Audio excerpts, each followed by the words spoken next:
Budget ಅಧಿವೇಶನ ಹಿನ್ನೆಲೆ CM Siddaramaiah Congress ಪಕ್ಷದ ಶಾಸಕಾಂಗ ಸಭೆ ಕರೆದಿದ್ದಾರೆ. ಬೆಂಗಳೂರು ಮಾರ್ಚ್ 4ರಂದು ಬೆಂಗಳೂರಿನ ಖಾಸಗಿ ಹೋಟೆಲ್ನಲ್ಲಿ ಸಭೆ ನಡೆಯಲಿದೆ. ಅಧಿವೇಶನದಲ್ಲಿ ವಿಪಕ್ಷಗಳಿಗೆ ಉತ್ತರಿಸಬೇಕಾದ ವಿಚಾರಗಳ ಬಗ್ಗೆ ಚರ್ಚೆ ಆಗಲಿದೆ. ನನ್ನ ಅಣ್ಣನನ್ನ ಸಿಎಂ ಮಾಡಬೇಕು ಎಂದು ನನಗೂ ಕನಸಿದೆ. ಸದ್ಯ ಸಿಎಂ ಸೀಟ್ ಖಾಲಿ ಇಲ್ಲ, ಸಿದ್ದರಾಮಯ್ಯ ಸಿಎಂ ಆಗಿದ್ದಾರೆ. ಬಲವಂತವಾಗಿ ಎಳೆದು ಹಾಕಿ ಸಿಎಂ ಸೀಟ್ ಮೇಲೆ ಕೂರಿಸೋಕೆ ಸಾಧ್ಯ ಇಲ್ಲ ಅಂತ ಮಾಜಿ ಸಂಸದ ಡಿ.ಕೆ. ಸುರೇಶ್ ಹೇಳಿದ್ದಾರೆ. ನಾಳೆ ಉಡುಪಿ ಜಿಲ್ಲೆಯಲ್ಲಿ ದೇವಸ್ಥಾನದ ಬ್ರಹ್ಮಕಲಶೋತ್ಸವ ಕಾರ್ಯಕ್ರಮದಲ್ಲಿ ಸಿಎಂ ಡಿ.ಕೆ. ಶಿವಕುಮಾರ್ ಪಾಲ್ಗೊಳ್ತಾರೆ. ಡಿಕೆಶಿಗೆ ಸಾಮಾಜಿಕ ಜಾಲತಾಣದ ಮೂಲಕ ಬಿಜೆಪಿ ರಾಜ್ಯ ಪ್ರಧಾನ ಕಾರ್ಯದರ್ಶಿ ಮತ್ತು ಕಾರ್ಕಳ ಶಾಸಕ ಬಿ. ಸುನೀಲ್ ಕುಮಾರ್ ಸ್ವಾಗತ ಕೋರಿದ್ದಾರೆ. ನಿಮ್ಮ ಈ ಭೇಟಿ ಹಿಂದುತ್ವ ಹಾಗೂ ಅಭಿವೃದ್ಧಿ ದೃಷ್ಟಿಯಿಂದ ಫಲಪ್ರದವಾಗಲಿ ಅಂತ ಸುನೀಲ್ ಕುಮಾರ್ ಶುಭ ಕೋರಿದ್ದಾರೆ. ಮಂಡ್ಯ ವಿವೆ ಮುಚ್ಚುವ ನಿರ್ಧಾರ ವಿರೋಧಿಸಿ ಬಿಜೆಪಿ ಜೆಡಿಎಸ್ ಧರಣಿಗೆ ಸಚಿವ ಚಲುವರಾಯಸ್ವಾಮಿ ಕಿಡಿಕಾರಿದ್ದಾರೆ. ಬಿಜೆಪಿ ಸರ್ಕಾರದಲ್ಲಿ ವಿವಿ ಓಪನ್ ಮಾಡಿ ಕನಿಷ್ಠ ಸಂಬಳ ಕೂಡ ನೀಡಿಲ್ಲ. ವಿಶ್ವವಿದ್ಯಾಲಯ ಓಪನ್ ಮಾಡಿ ದೊಡ್ಡಸ್ತಿಕೆ ತೋರೋದು ಮುಖ್ಯವಲ್ಲ ಅಂತ ವಾಗ್ದಾಳಿ ನಡೆಸಿದರು. ಟೆಂಡರ್ಗಳನ್ನು ಆಂಧ್ರದವರಿಗೆ ಕೊಡುತ್ತಿದ್ದಾರೆ ಎಂಬ ಮುನಿರತ್ನ ಆರೋಪಕ್ಕೆ ಸಚಿವ ರಾಮಲಿಂಗಾರೆಡ್ಡಿ ತಿರುಗೇಟು ನೀಡಿದ್ದಾರೆ. ಮುನಿರತ್ನ ಅವರಿಗೆ ಹೇಗೆ ಮಾಹಿತಿ ಬಂತೋ ಗೊತ್ತಿಲ್ಲ, ಇನ್ನೂ ಟೆಂಡರ್ ಪ್ರಕ್ರಿಯೆ ಶುರುವಾಗಿಲ್ಲ, ಟೆಂಡರ್ನಲ್ಲಿ ಯಾರು ಬೇಕಾದರೂ ಭಾಗವಹಿಸಬಹುದು ಅಂತ ಹೇಳಿದ್ದಾರೆ. ಮಹಾರಾಷ್ಟ್ರಕ್ಕೆ ಕೆಎಸ್ಆರ್ಟಿಸಿ ಬಸ್ ಸಂಚಾರ ಪುನರಾರಂಭವಾಗಿದೆ ಅಂತ ಸಾರಿಗೆ ಇಲಾಖೆ ಸಚಿವ ರಾಮಲಿಂಗಾರೆಡ್ಡಿ ಹೇಳಿದ್ದಾರೆ. ಕಂಡಕ್ಟರ್ ವಿರುದ್ಧ ದಾಖಲಿಸಿದ್ದ ಪೋಕ್ಸೋ ಕೇಸ್ ಹಿಂಪಡೆದಿದ್ದಾರೆ. ದೂರು ನೀಡಿದವರಿಗೆ ಒಳ್ಳೆಯ ಬುದ್ಧಿ ಬಂದು ಕೇಸ್ ವಾಪಸ್ ಪಡೆದಿದ್ದಾರೆ ಅಂತ ರಾಮಲಿಂಗಾರೆಡ್ಡಿ ಹೇಳಿದರು.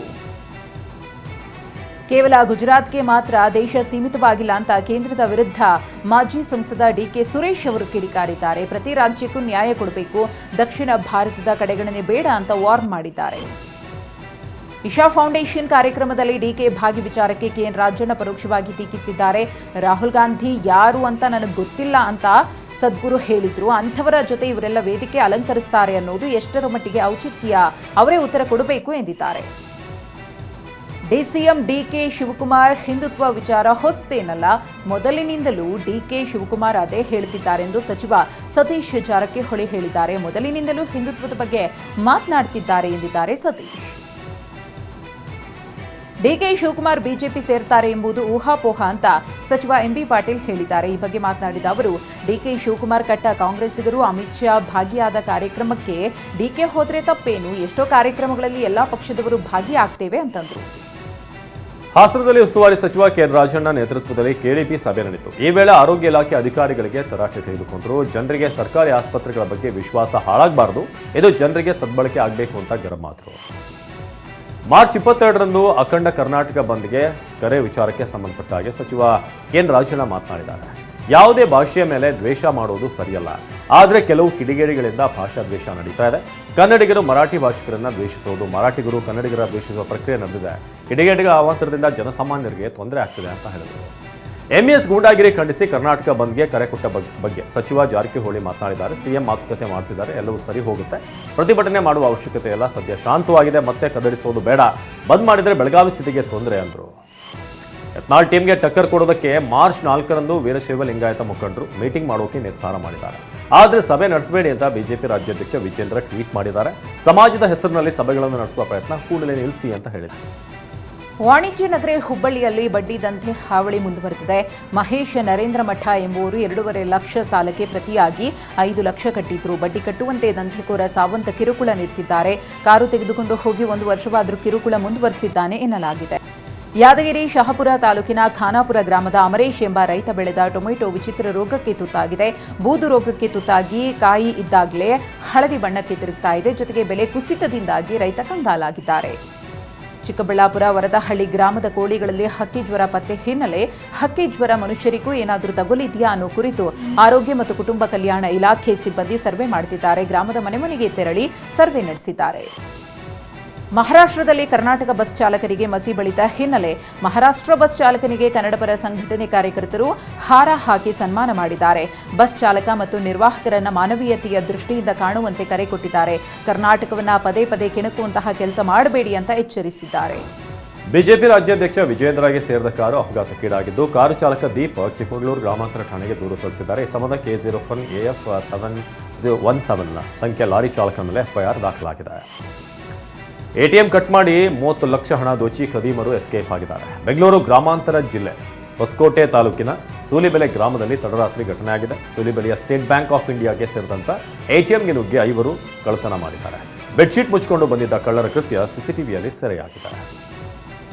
ಉದ್ಯೋಗದ ಹೆಸರಿನಲ್ಲಿ ಯುವತಿಗೆ ವಂಚಿಸಿರುವ ಪ್ರಕರಣ ಬೆಳಗಾವಿ ಉದ್ಯಮ ಭಾಗ ಪೊಲೀಸ್ ಠಾಣೆಯಲ್ಲಿ ದಾಖಲಾಗಿದೆ. Change your life fashion marketing ಕಂಪನಿಯ ವಿರುದ್ಧ ಯುವತಿ ದೂರು ನೀಡಿದ್ದಾರೆ. ಪ್ರತಿ ತಿಂಗಳು 18,000 ಸಂಬಳ ಕೊಡುವುದಾಗಿ ಹೇಳಿ 47,000 ಕಟ್ಟಿಸಿಕೊಂಡು ವಂಚಿಸಿದ್ದಾರೆಂದು ಯುವತಿ ಕಂಪನಿಯ 5 ವಿರುದ್ಧ ದೂರು ದಾಖಲಿಸಿದ್ದಾರೆ. ಹಾಸನ ಜಿಲ್ಲೆಯ ಸರ್ಕಾರಿ ಶಾಲೆಗಳಲ್ಲಿ ಮೂಲ ಸೌಲಭ್ಯಗಳ ಕೊರತೆಯಿಂದಾಗಿ ಪೋಷಕರು ತಮ್ಮ ಮಕ್ಕಳನ್ನು ಖಾಸಗಿ ಶಾಲೆಗೆ ದಾಖಲಿಸುತ್ತಿದ್ದಾರೆ. ಜಿಲ್ಲೆಯ 579 ಸರ್ಕಾರಿ ಶಾಲೆಗಳಲ್ಲಿ ಮಕ್ಕಳ ಸಂಖ್ಯೆ 10ಕ್ಕಿಂತ ಕಡಿಮೆಯಾಗಿದೆ.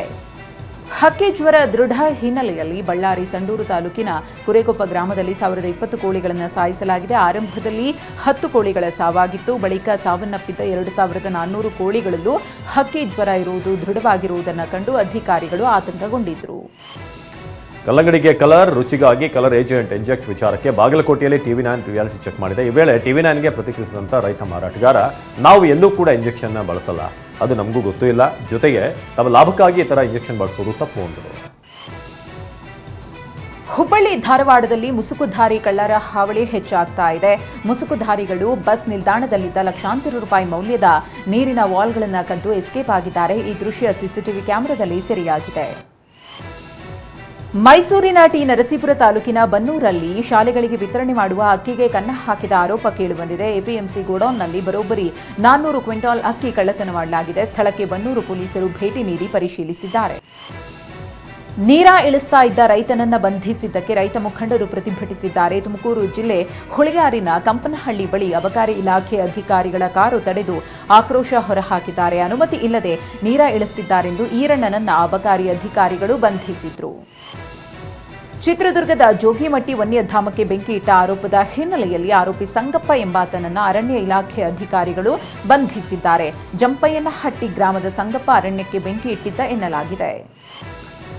ಚಿಕ್ಕಮಗಳೂರು ತಾಲೂಕಿನ ಮುತ್ತೋಡಿಯಲ್ಲಿ 5 ಕಾಡಾನೆಗಳ ಗುಂಪು ಪ್ರತ್ಯಕ್ಷವಾಗಿದೆ. ಒಂದು ಬದಿಯಿಂದ ಮತ್ತೊಂದು ಬದಿಗೆ ರಸ್ತೆ ದಾಟಿದ ಗಜಪಡೆಯ ದೃಶ್ಯವನ್ನು ಸ್ಥಳೀಯರು ಸೆರೆ ಹಿಡಿದಿದ್ದಾರೆ. ಚಿಕ್ಕಮಗಳೂರು ಜಿಲ್ಲೆಯಾದ್ಯಂತ ಕಾಡಾನೆಗಳ ಉಪಟಳ ಹೆಚ್ಚಾಗಿದೆ. ಆಹಾರ ಅರಸಿ ಕಾಂಪೌಂಡ್ ಹತ್ತಿ ಮನೆಯ ಬಾಗಿಲಿಗೆ ಕರಡಿ ಬಂದಂತಹ ಘಟನೆ ಹಾಸನದ ಅರಸೀಕೆರೆ ತಾಲೂಕಿನ ದೊಡ್ಡಘಟ್ಟ ಗ್ರಾಮದಲ್ಲಿ ನಡೆದಿದೆ. ದೈತ್ಯಾಕಾರ ಕರಡಿ ಕಂಡುಬಂದು ಗಾಬರಿಗೊಂಡಂತ ಮನೆ ಮಂದಿ ಕರಡಿ ಎಂಟ್ರಿ ಕೊಟ್ಟ ವಿಡಿಯೋನ ಮೊಬೈಲ್ನಲ್ಲಿ ಸೆರೆ ಹಿಡಿದಿದ್ದಾರೆ. ಬಾಲಕಿಯ ಕನಸಿನಲ್ಲಿ ಬಂದಿದ್ದಂಥ ಶಿವಲಿಂಗ ಕಳುವು ಮಾಡಿದ್ದಂಥ ಕುಟುಂಬ ಈಗ ಗುಜರಾತ್ ಪೊಲೀಸರ ಅತಿಥಿಯಾಗಿದೆ. 500 ಕಿಲೋಮೀಟರ್ ಪ್ರಯಾಣ ಮಾಡಿದಂಥ ಸಬರ್ಖಾನ್ ಜಿಲ್ಲೆಯ ಕುಟುಂಬ ದ್ವಾರಕದ ಬೀಡ್ ಭಜನ್ ಮಹದೇವ್ ದೇವಾಲಯದಲ್ಲಿದ್ದಂಥ ಶಿವಲಿಂಗವನ್ನು ಕಳುವು ಮಾಡಿತ್ತು. ಮಹಾಶಿವರಾತ್ರಿಯಂದು ಮನೆಯಲ್ಲಿ ಶಿವಲಿಂಗವನ್ನು ಪ್ರತಿಷ್ಠಾಪನೆ ಕೂಡ ಮಾಡಲಾಗಿದೆ. ಶಿವಲಿಂಗ ಪ್ರತಿಷ್ಠಾಪಿಸಿದ್ರೆ ಮನೆಯಲ್ಲಿ ಸುಖ ಶಾಂತಿ ನೆಲೆಸುತ್ತೆ ಅಂತ ಬಾಲಕಿ ಕನಸು ಕಂಡಿದ್ದಂತೆ.